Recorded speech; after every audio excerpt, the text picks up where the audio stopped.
Norway is one of the most geographically extreme countries in Europe.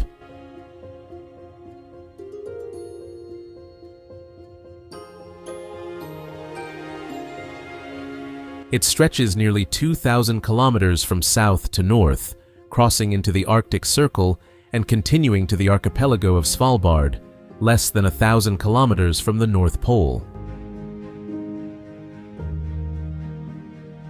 The coastline, if straightened, would wrap around the Earth more than twice. Most of that length is not beach or shoreline. It is rock, cut by glaciers into a system of fjords that reach hundreds of kilometers inland.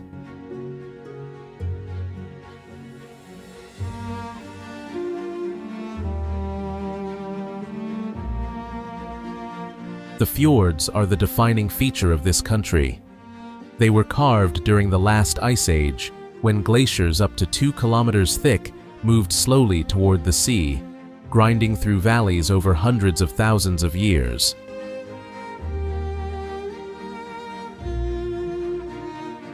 When the ice retreated, the sea followed, filling the carved channels with water that in some places reaches depths of over 1,300 meters.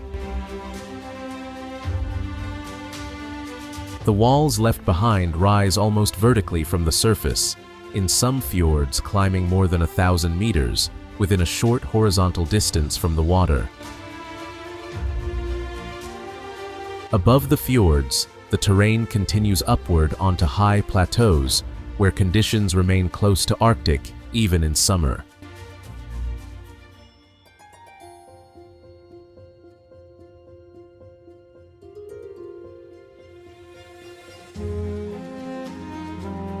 Snow stays on the ground for most of the year. Vegetation is sparse. Wind moves without obstruction across open rock.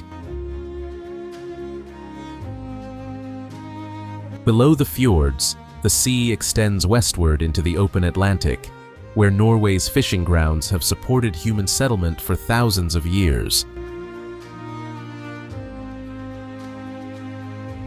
The wildlife that lives in this landscape has adapted to conditions that change dramatically with latitude and season. In the far north, polar bears move across sea ice. In the fjords, orcas follow herring migrations close to shore. In the mountain plateaus, reindeer graze on lichen through summer before moving to lower ground before winter. This is a country where nature sets the terms. Everything else follows.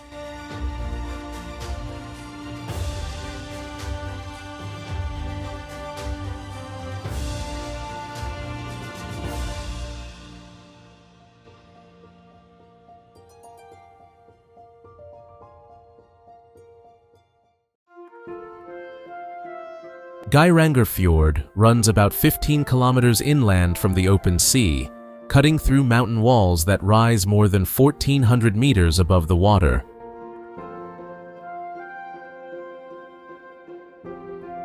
The fjord is narrow, and the slopes on both sides are nearly vertical, leaving almost no flat ground between the water's edge and the cliffs above. The depth reaches over 250 meters in places.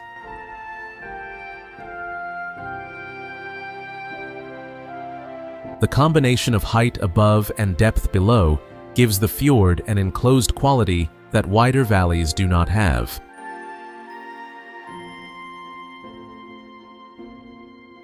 The water is calm most of the time, sheltered from Atlantic weather by the surrounding rock.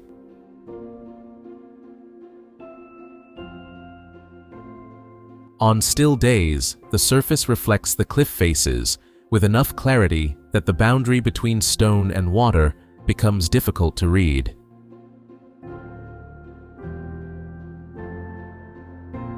Snow remains visible on the upper slopes through most of the year, melting slowly and feeding the streams that descend the cliff faces in thin lines throughout the summer.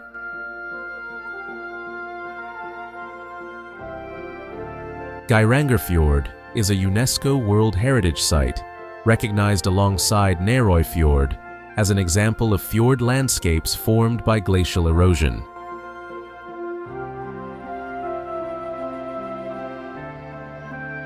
The designation reflects the geological significance of the area rather than its appearance, though both are considerable.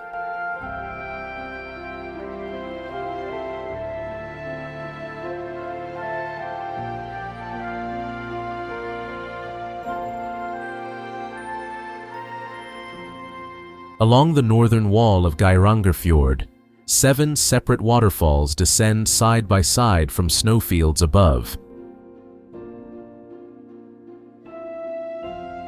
They drop several hundred meters before reaching the water below, each stream keeping its own path down the cliff face without merging with the others.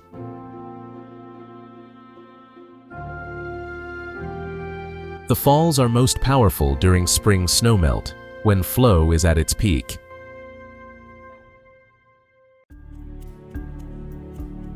By late summer, several of the streams thin considerably, and in dry years, some nearly disappear.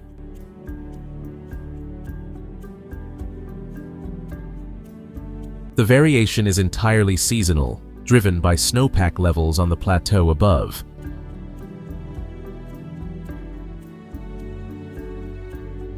The 7 streams were given individual names in local tradition, and a story developed around them involving a suitor on the opposite side of the fjord. The story is widely repeated and has become part of how the waterfall is identified, though the falls themselves continue unchanged regardless of the narrative attached to them.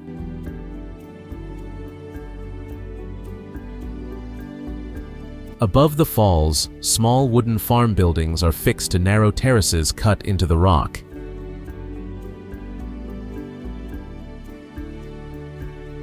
These farms were occupied until the mid-20th century, accessible only by ladder and steep footpath. Livestock grazed where grass could survive at those elevations. The farms were eventually abandoned when maintaining them became impractical, but the structures were not removed.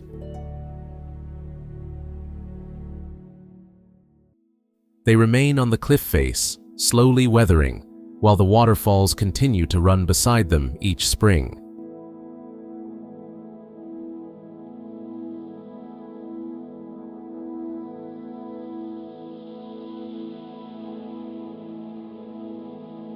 The Lofoten Islands sit above the Arctic Circle, about 300 kilometers north of the Norwegian mainland.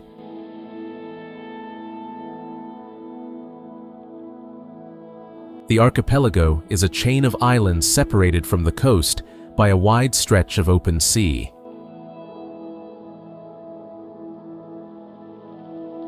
The mountains that form the backbone of the islands rise steeply from the water, in some places reaching over 1,000 meters within a short horizontal distance from the shore. There is almost no flat ground. Villages occupy the narrow strips of rock and gravel between the water and the cliff base.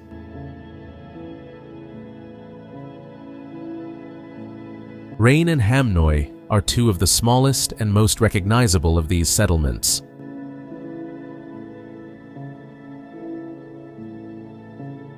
Red wooden buildings stand at the water's edge, built close together on ground that offers little room for separation. The color was practical. Red paint was historically cheaper than other pigments and made structures visible through fog and low light.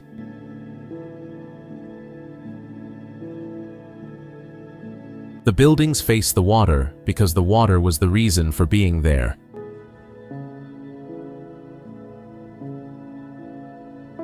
Fishing boats move in and out of the harbors on schedules determined by weather and season rather than convenience.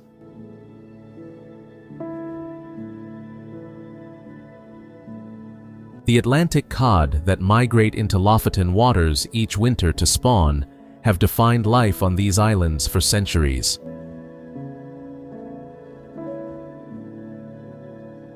The fish arrive in large numbers between January and April, and the processing begins immediately. Cod are split, cleaned, and hung on wooden racks called hjell that line the shoreline during winter months.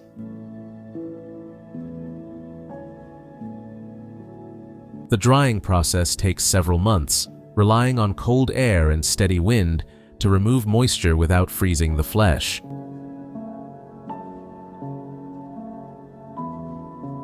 The result is stockfish, lightweight, durable, and capable of being stored for years without refrigeration.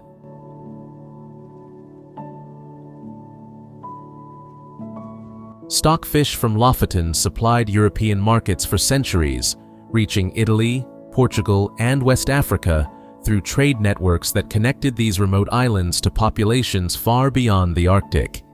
The trade still continues.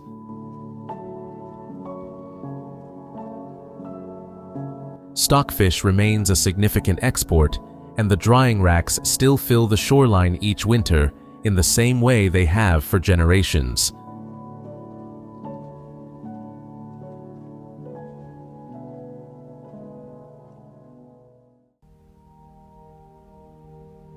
Geirangerfjord sits further along the Lofoten chain, occupying a cluster of small rock outcrops connected by short bridges.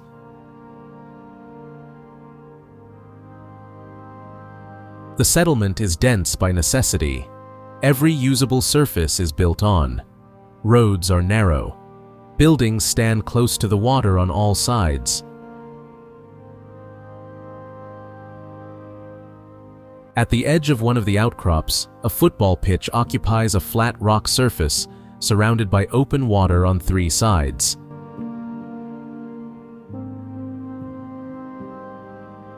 There are no stands and no barriers between the playing surface and the sea.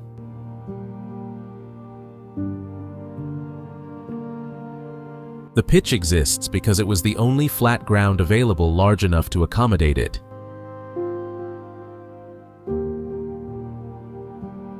Fishing boats pass within a short distance during matches. Play depends on weather and daylight, both of which are variable this far north.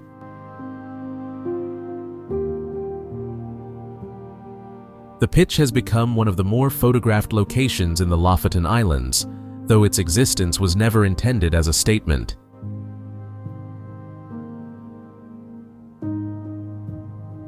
It is simply the result of building a normal facility in an abnormal location, using whatever ground was available. The sea around it continues regardless.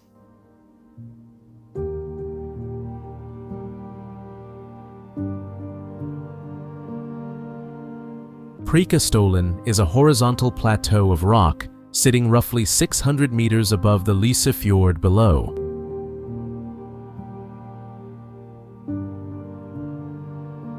The surface is approximately 25 by 25 meters, flat and largely unbroken, ending at a clean vertical drop on the fjord side.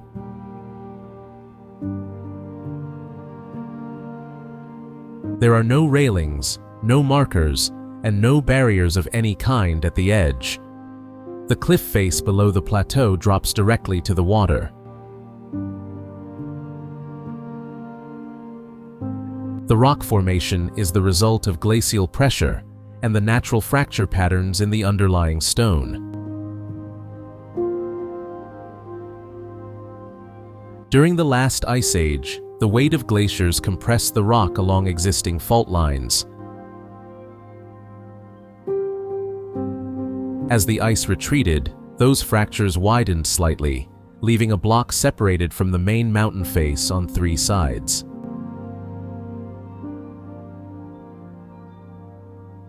The flat surface on top is not the result of erosion alone. It follows the natural layering of the rock, which happened to be horizontal at this point.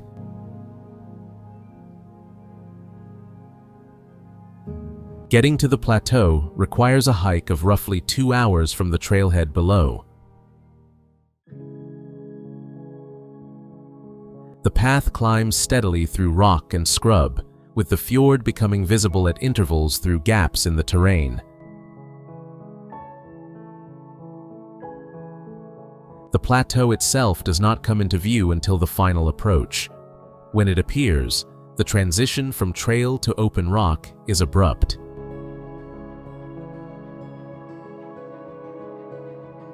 The experience of standing near the edge is determined by the scale of the drop rather than any constructed feature.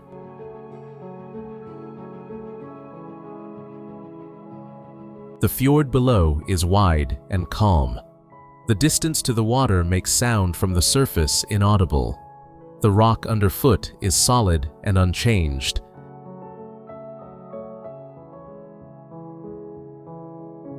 The effect is one of exposure without drama. The space simply exists at that scale, and the human presence on the surface registers as temporary by comparison.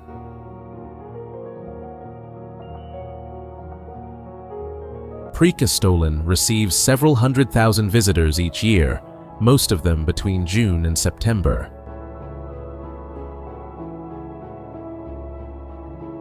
The rock shows no visible wear from this traffic. The stone is hard enough that foot traffic leaves no trace across the surface or along the edges.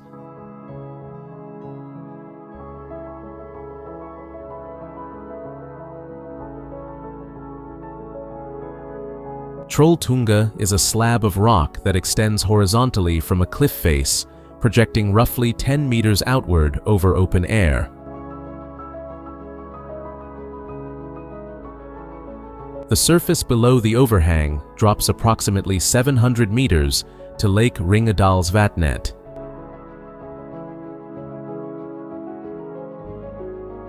The formation is the result of glacial erosion combined with repeated freeze-thaw cycles that gradually force the rock outward along natural fracture lines over thousands of years.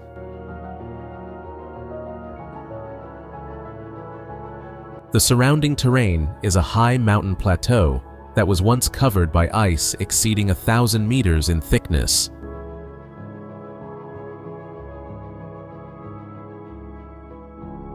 The valley below was carved during the same period, leaving steep walls that still define its edges.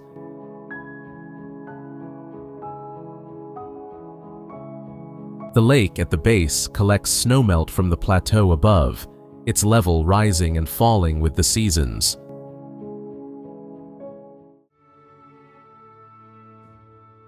Reaching Trolltunga requires a hike of between 8 and 12 hours, depending on conditions and starting point.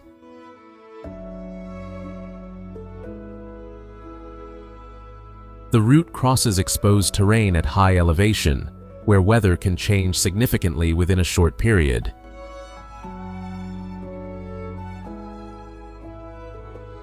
Snow remains on sections of the trail into early summer most years. The path offers no shelter from wind or rain across its upper sections.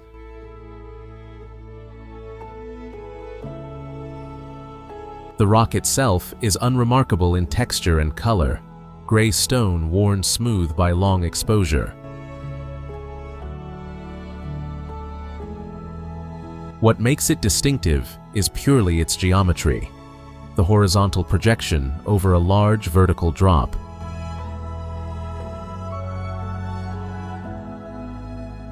The formation does not announce arrival. It extends into space at the end of a long walk, unchanged by the number of people who have stood on it.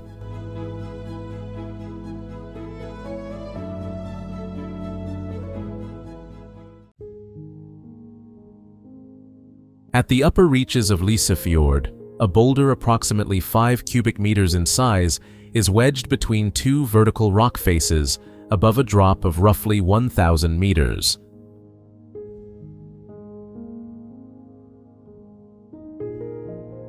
The stone is held in place by pressure from both sides rather than by any surface beneath it.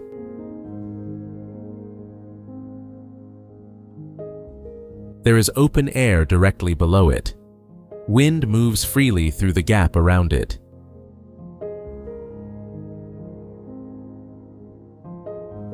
The boulder was deposited in its current position during the last ice age, when glacial movement carried rocks across the landscape and left them in locations determined by the flow of ice rather than gravity alone.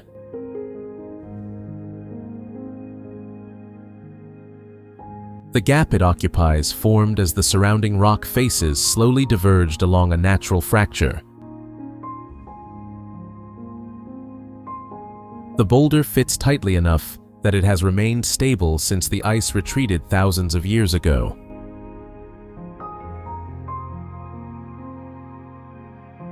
Reaching Geirangerfjord requires a hike of roughly 5 hours across terrain that includes steep scrambles and exposed sections without fixed safety equipment.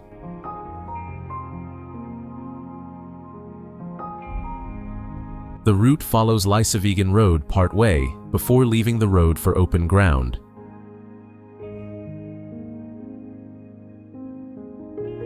The boulder is not visible from any distance. It appears only when approached closely through a narrow section of cliff. The act of standing on the boulder requires stepping from solid cliff onto the suspended stone above the gap.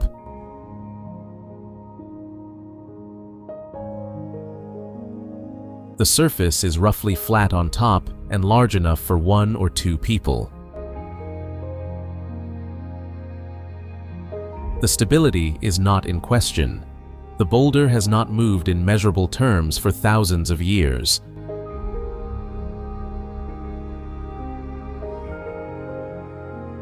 What changes is the perception of the space below, which is entirely open and directly visible from the surface of the stone.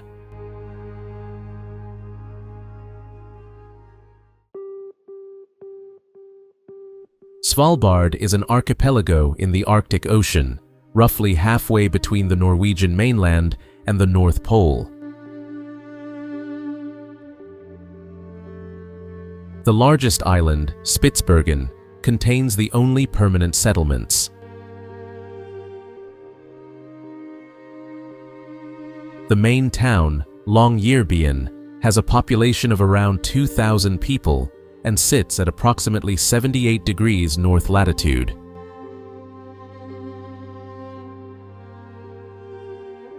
At this position, the sun does not rise for about 4 months in winter and does not set for about 4 months in summer.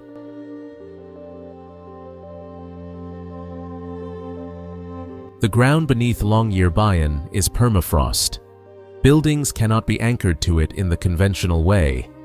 The heat from a structure would melt the frozen ground beneath it, causing the building to sink unevenly.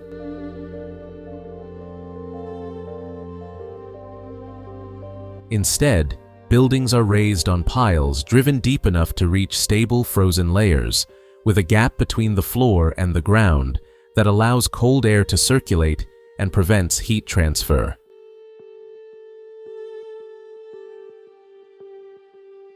The same principle applies to pipelines, roads, and any other infrastructure that sits on the surface. Polar bears outnumber people on Svalbard.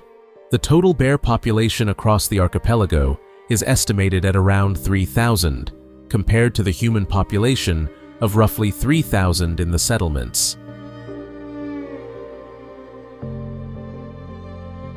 Outside town limits, travel requires carrying a firearm capable of stopping a bear, and the regulations around this are not suggestions.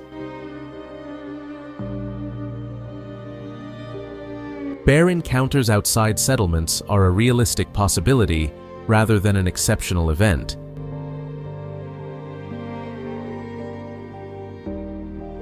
The Svalbard Global Seed Vault sits inside a mountain near Longyearbyen, built into permafrost at a depth that maintains a constant temperature of around -18 degrees Celsius without mechanical refrigeration.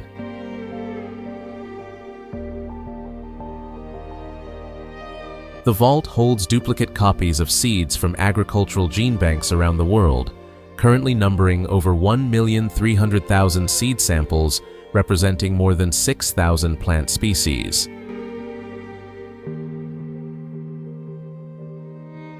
The location was chosen because the combination of cold, geological stability, and political neutrality makes it one of the most secure long-term storage environments available.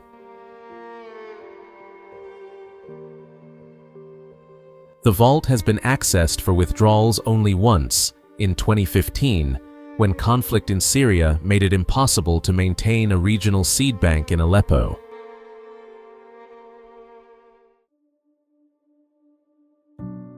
Burial is not permitted on Svalbard.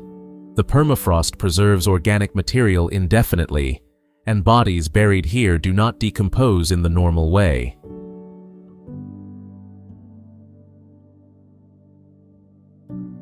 People who die on the island are transported to the mainland for burial.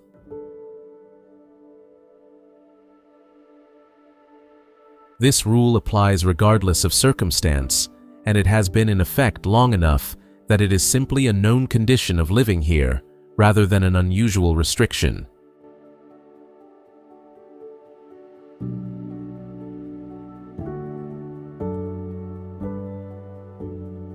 Tromsø sits at nearly 70 degrees north latitude, well above the Arctic Circle.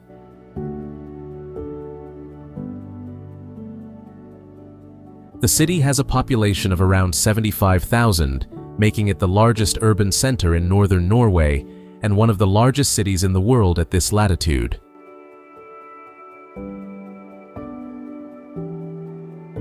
It occupies a small island connected to the mainland and a larger island by bridges, surrounded by fjords and mountains that rise steeply from the water on all sides.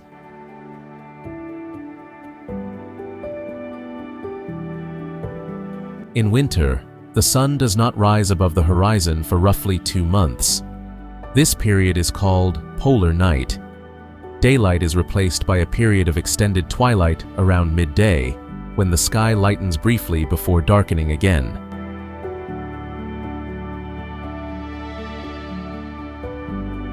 The city functions normally throughout.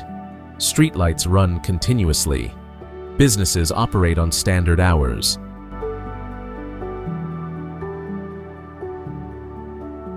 The northern lights appear above Tromsø on clear nights between September and March.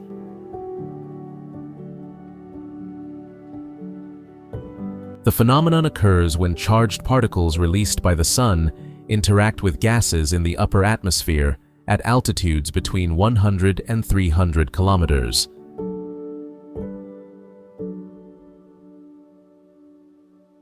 The collision releases energy as visible light, forming bands and curtains across the sky that shift in color from green through violet, depending on the altitude and type of gas involved. The movement is slow and continuous, driven by changes in the particle stream rather than wind or temperature at ground level. The intensity of the display varies with solar activity, which follows an 11-year cycle.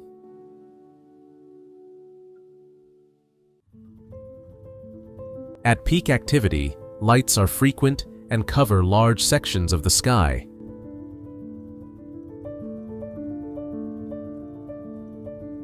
At low points in the cycle, visible displays are less common. Cloud cover prevents observation regardless of solar conditions.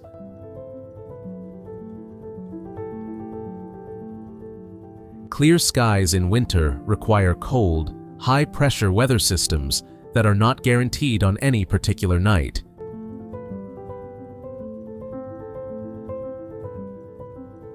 The light does not pause or perform. It moves according to conditions in the upper atmosphere, independent of the ground below. Seeing it requires patience and the right weather. Both are outside human control.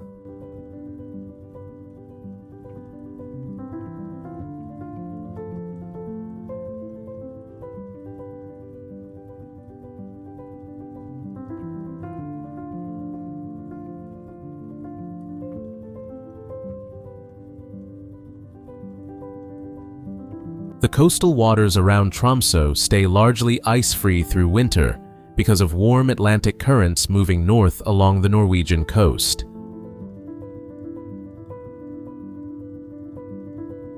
These conditions allow large concentrations of herring to gather in the fjords during the coldest months.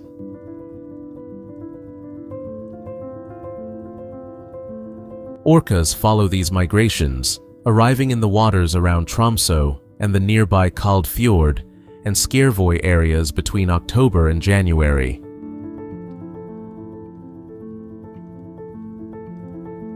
The orcas hunt in coordinated groups. They work together to compress herring schools into tight balls near the surface, then stun the fish with their tail flukes before feeding.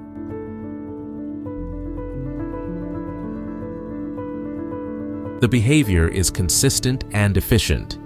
Individual animals take turns feeding, while others maintain the school's position. The sequence repeats until the school disperses or the whales move on.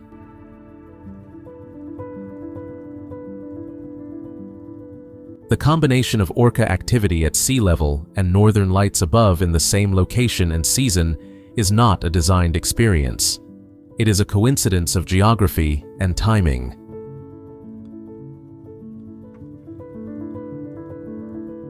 Arctic darkness provides the conditions for visible aurora, while the same cold water temperatures support the herring migration that brings the whales.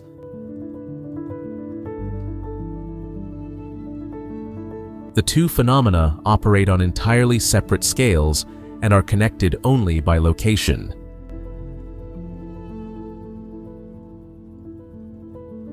Observation from boats is possible during the orca season, though the animals move on their own schedule and their location on any given day is not predictable with precision.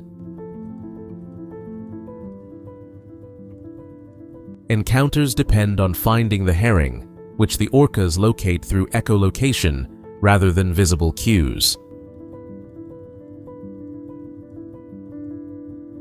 The water surface gives little indication of what is happening below it until the animals come up to breathe.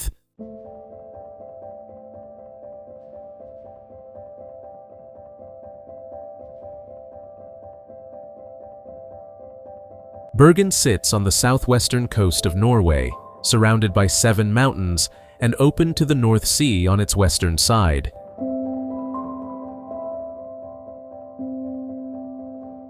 It is the second largest city in Norway, with a population of around 300,000. Rain arrives on roughly 250 days per year, driven by Atlantic weather systems that move inland from the west.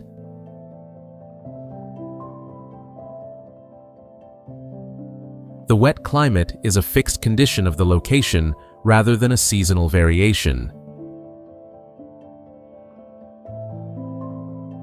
The city developed as a port. The natural harbor offered protection from open sea conditions while remaining accessible to vessels moving along the coast.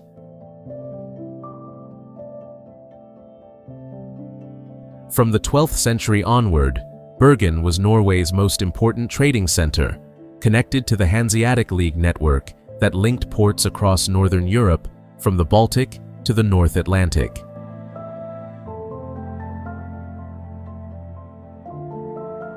Fish moved out, grain, cloth, and other goods moved in.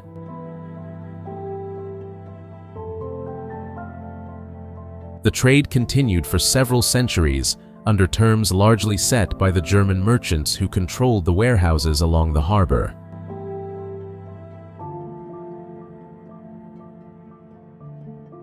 Bergen is also the starting point for most fjord travel into western Norway.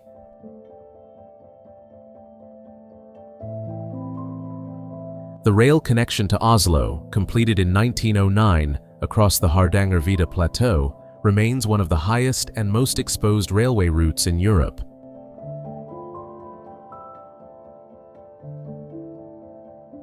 The road and rail infrastructure that connects Bergen to the interior passes through terrain that required decades of engineering work to make passable in all seasons.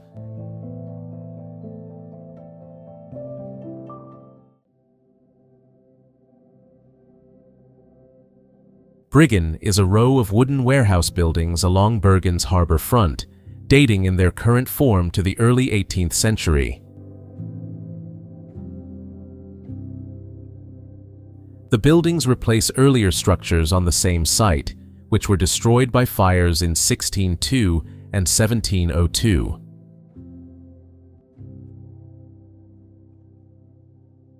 Each reconstruction followed the original footprint closely, using the same narrow plots and the same orientation toward the water. The buildings lean visibly. The ground beneath them is reclaimed land, built up over centuries from harbor debris, ballast, and waste.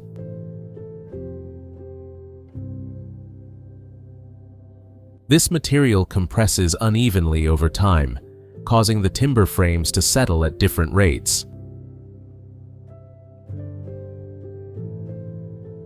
The lean is structural rather than decorative and has been present since the earliest rebuildings.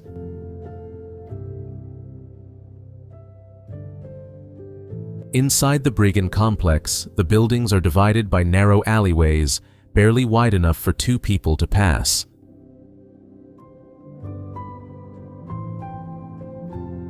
The interior spaces are dark, with small windows that admitted enough light for working, but not for comfort. Storage was the primary function. The buildings were designed to hold large quantities of dried fish in a form that resisted moisture and could be moved quickly when ships arrived.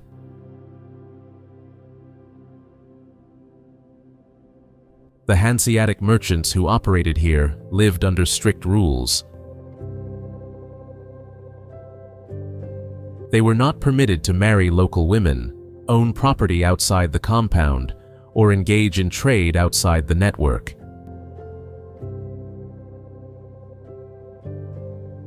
The separation was enforced to maintain commercial control and prevent the formation of local loyalties that might interfere with business.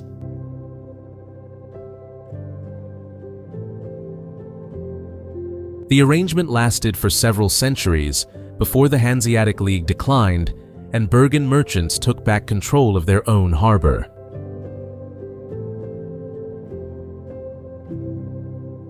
Briggen is a UNESCO World Heritage Site.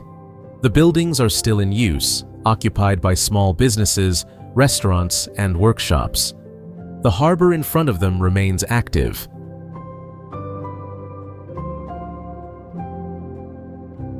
The fish that once moved through these warehouses in dried and salted form still passes through Bergen, processed differently and shipped by different means, but originating from the same waters.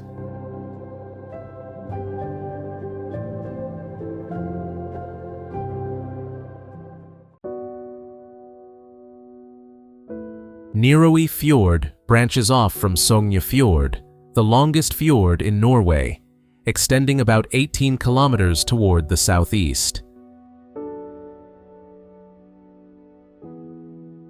At its narrowest section, the distance between the opposing rock walls shrinks to roughly 250 meters.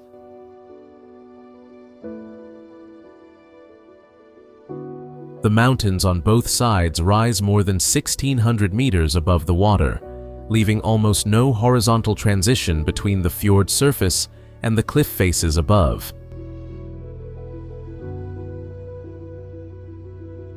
The shape of the fjord is the result of how the glacier that carved it behaved differently here than in wider sections.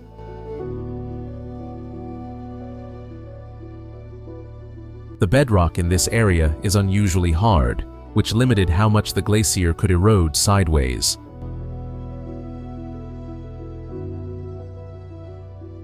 Unable to widen the channel, the ice cut downward instead, producing a deep and narrow trench. The depth in several sections exceeds 500 meters.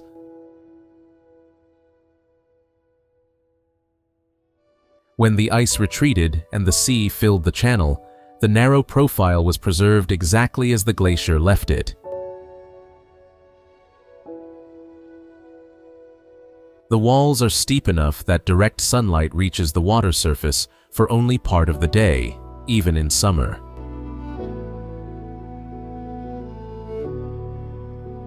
The rock faces remain in shadow for extended periods, keeping the air above the water noticeably cooler than the surrounding terrain.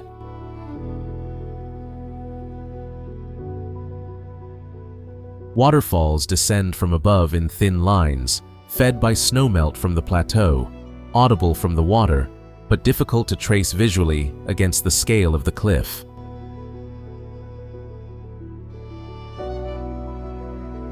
Small farms occupy the few locations where the valley walls widen enough to allow a narrow strip of usable land. Some of these farms are still active.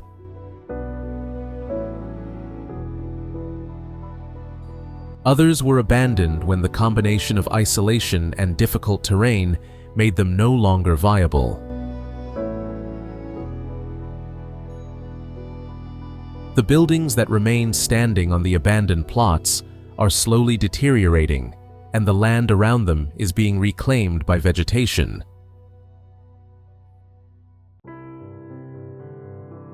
Nærøyfjord and Geirangerfjord together form a UNESCO World Heritage Site, recognized as representing the most intact and scenically complete fjord landscapes in the world.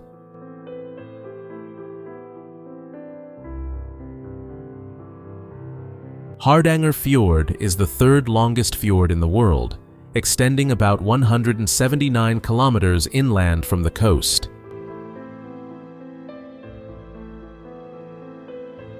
Unlike the narrow profile of Nærøyfjord, Geirangerfjord is wide enough in its central sections to allow significant agricultural activity on the lower slopes.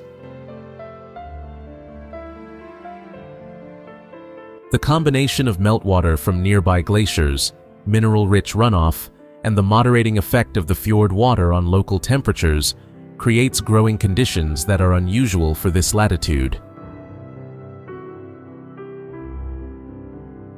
Apple orchards line the lower slopes of the Geirangerfjord Valley, planted on terraces that follow the natural contours of the land.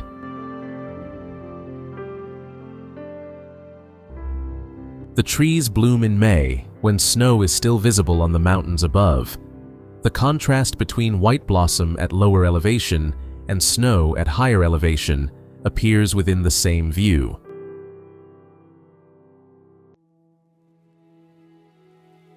The orchards produce a significant portion of Norway's domestic apple supply, along with cherries, plums, and pears.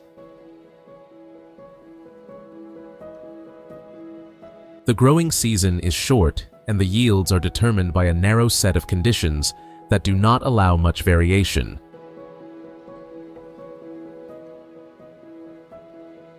The glaciers that feed the fjord are still present on the Hardanger Plateau above, though all of them have been retreating for several decades.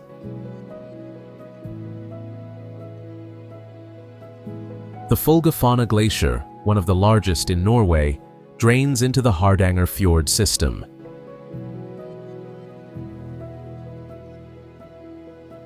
Meltwater from it supplies the rivers and streams that irrigate the orchards below and feeds the waterfalls that descend from the plateau.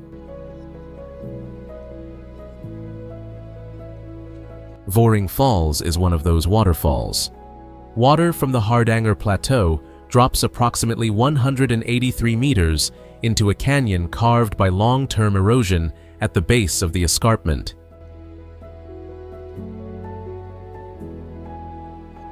The flow is strongest in late spring, when snowmelt from the plateau peaks.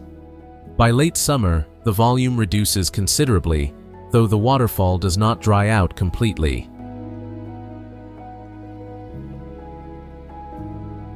A pedestrian bridge spans the gorge near the base of the falls, positioned to allow observation of the drop without altering the water's path.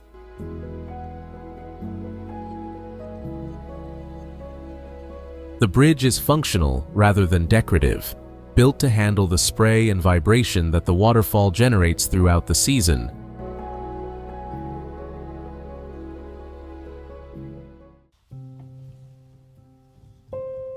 Trollstigen is a mountain road built into a near-vertical slope in the Rauma Valley of western Norway.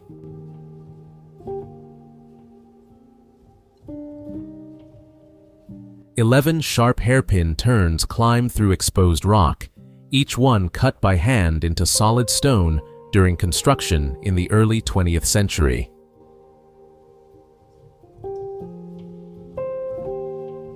The road gains roughly 850 meters in elevation over a distance of about 8 kilometers, making it one of the steepest paved roads in Norway.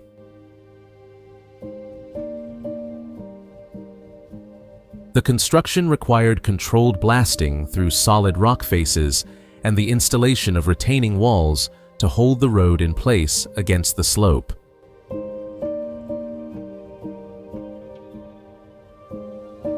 Work began in 1916 and took 18 years to complete, partly because of the difficulty of the terrain and partly because construction was only possible during the summer months when the road was free of snow and ice. The road opened in 1936.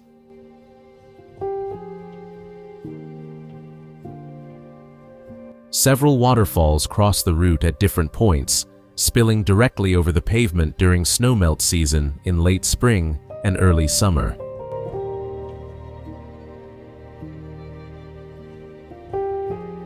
The largest of these, Stigfossen, drops about 180 meters alongside the road and is visible from multiple hairpin turns on the ascent.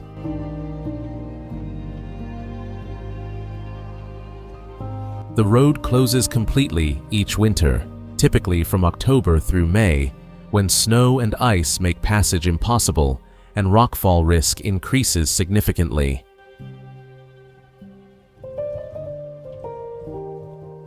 At the top of the road, the terrain opens onto a high mountain plateau where the valley below becomes visible as a single view.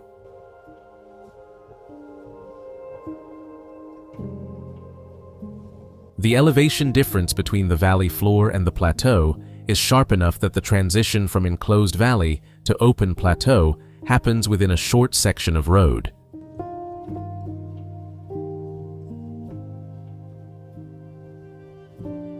The Atlantic Road is a series of bridges and causeways linking 8 small islands along the coast of western Norway. The total length is just over 8 kilometers. The road sits low against the sea rather than elevated above it, crossing open water at points where waves already moved freely before the road existed.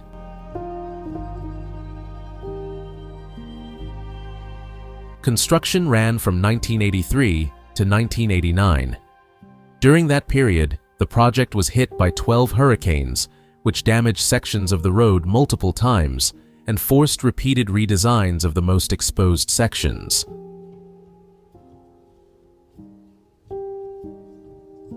The final structure reflects those adjustments. What was built is not the original design, but the result of repeated contact with conditions the engineers had not fully anticipated.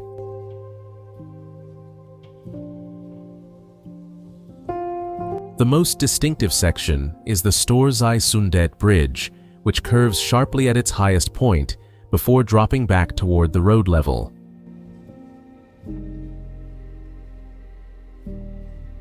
From certain angles on the approach, the bridge appears to end abruptly in open air, an effect produced by the curvature rather than any structural gap.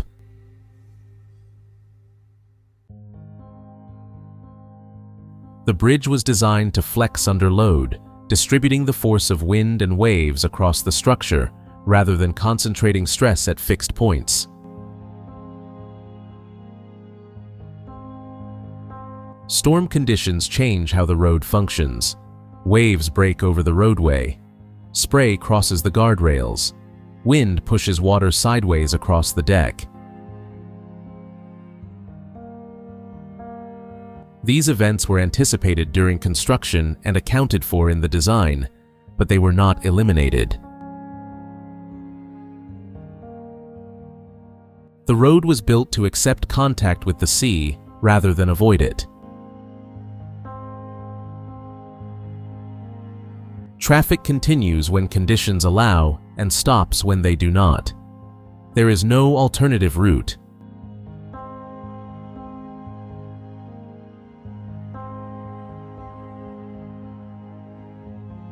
Geirangerfjord Road climbs from the shore of Geirangerfjord to the high plateau above through 27 hairpin turns carved directly into hard rock.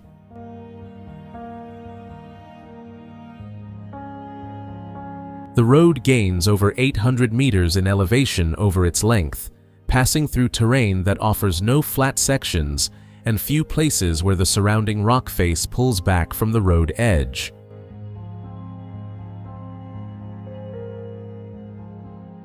The road was built primarily to provide access to a hydroelectric facility on the plateau above.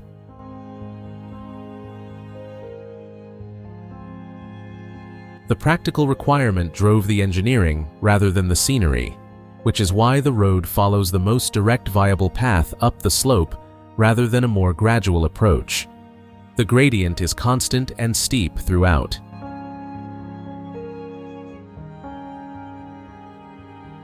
Driving the road changes how height is perceived. The valley below becomes visible through gaps in the rock as elevation increases, but the road itself offers no viewpoints or stopping areas in most sections.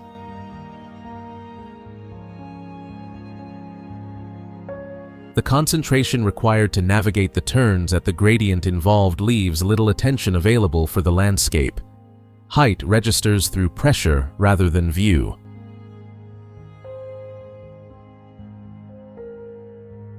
At the upper end, the road reaches the Geirangerfjord Plateau, where the terrain flattens and the fjord below becomes visible as a single long view.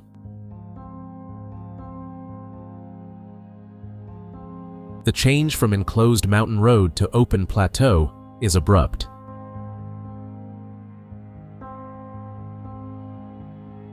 The road continues across the plateau to the Geirangerfjord area, where the boulder wedged between two cliff faces sits above the fjord at roughly 1,000 meters elevation.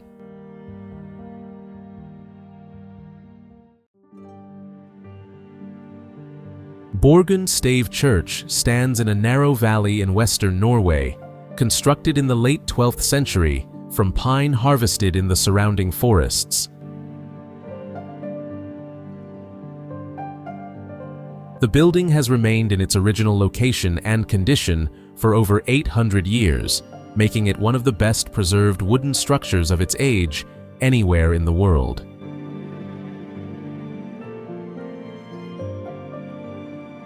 The construction method used no metal nails.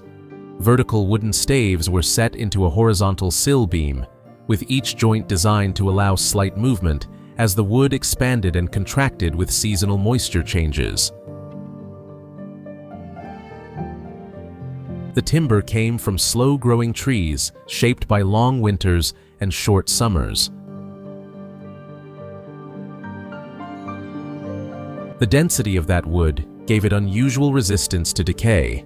Tar applied to the exterior surfaces sealed the grain against moisture and darkened the walls over centuries of repeated application.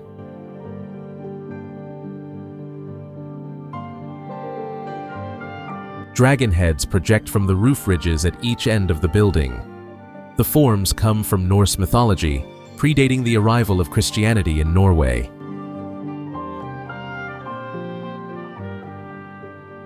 When Christianity arrived, the symbols were not removed. They were retained in a new context, functioning as protective figures on a Christian structure. The coexistence of the two traditions in a single building reflects how belief systems shifted in Norway without completely erasing what came before.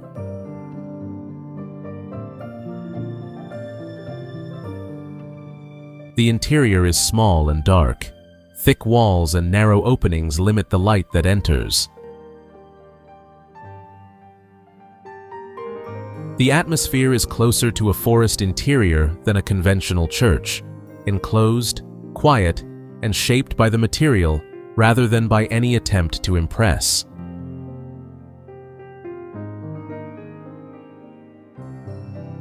The building was designed to function in a specific climate and landscape, and it has done so for 8 centuries without significant structural modification.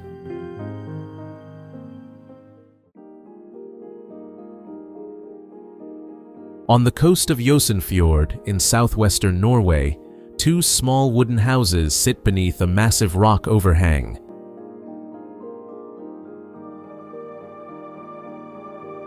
The overhang extends far enough out from the cliff face to shelter the buildings beneath it from rain and wind without any constructed roof above them.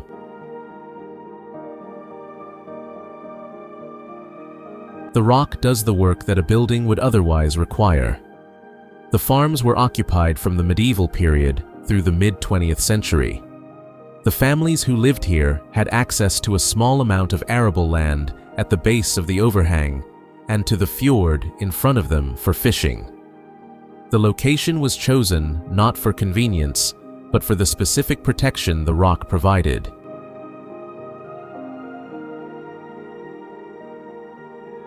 Without the overhang, building in this exposed coastal location would have required constant maintenance against weather that arrives from the open sea with little obstruction. The houses themselves are modest. The rock above them is not. The overhang projects roughly 20 meters from the cliff face and rises high enough to shelter structures of normal height with significant clearance above the roofline.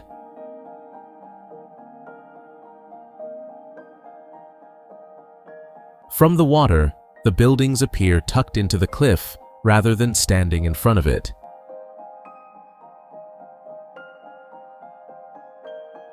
The farms were abandoned when access by road became available in the surrounding area, making more conventionally located land easier to reach and work.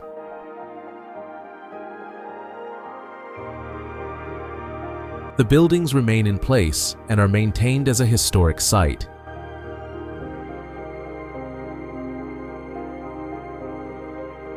The rock above them continues to function as it always has, deflecting rain and softening wind for structures that are no longer occupied but have not been removed.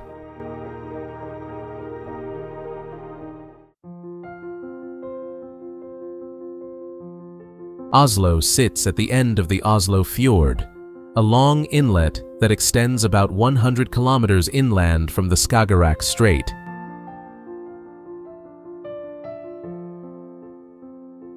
The city has a population of around 700,000, making it the largest city in Norway by a significant margin.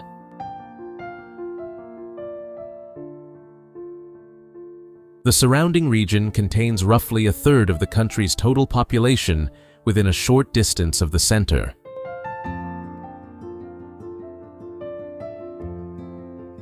The medieval fortress of Akershus stands on a promontory above the harbor, built in the late 13th century to defend the city against seaborne attack.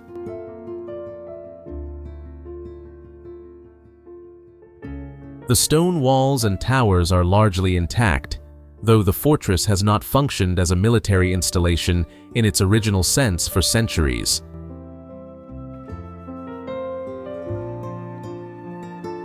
It now contains government offices, a military museum, and open grounds that the public can walk through.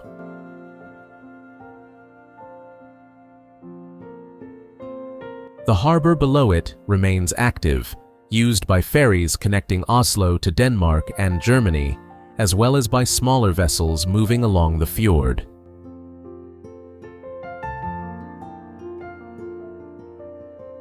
Directly across the harbor from Akershus, the Oslo Opera House was completed in 2008. The building slopes down toward the water at a shallow angle, with white marble and granite surfaces that extend to the waterline.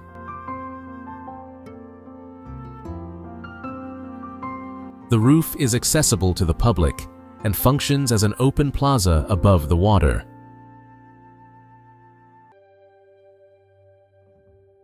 There are no barriers preventing people from walking to the edge. The building cost the equivalent of around $500 million to construct and sits in a harbor district that was previously used for industrial purposes.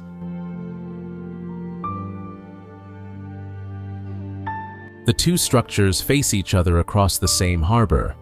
One was built to defend against threats from the sea. The other was built to face the sea as a public space. The distance between them is small enough to see both from a single point on the waterfront.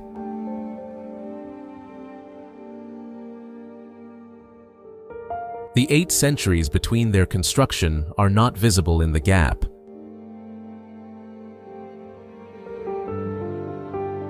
Oslo does not have the monumental scale of Paris or the density of London.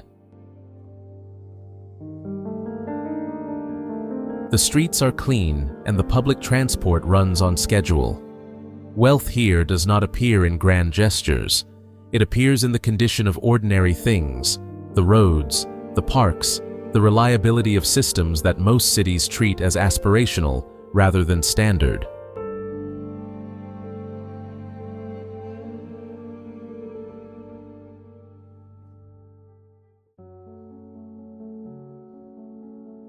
The Flam Railway descends from the Hardanger Plateau to the Geirangerfjord over a distance of about 20 kilometers, dropping roughly 860 meters in elevation.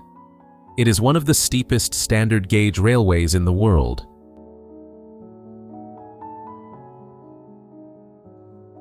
The line was built between 1923 and 1942, almost entirely by hand through terrain that offered no easy path.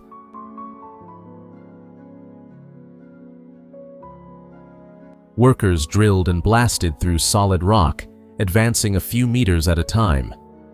The route passes through 20 tunnels, many carved directly into the mountain. The railway was built as infrastructure. It connected an isolated fjord community to the national rail network at Myrdal above. Goods and people moved through it because there was no other way.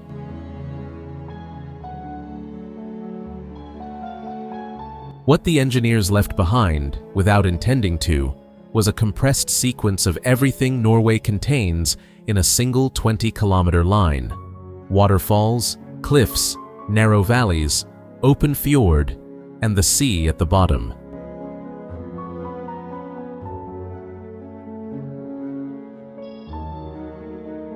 Norway is not a complicated country to describe.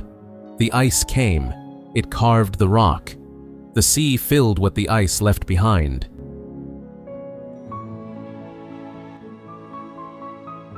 People arrived and built where the terrain allowed, fished what the sea provided, and developed systems for managing conditions that did not change because humans were present.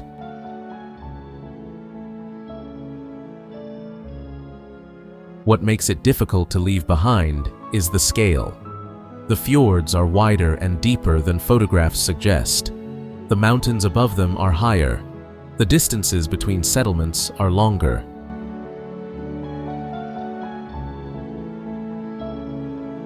The silence in the upper valleys is more complete. These are qualities that require presence rather than description.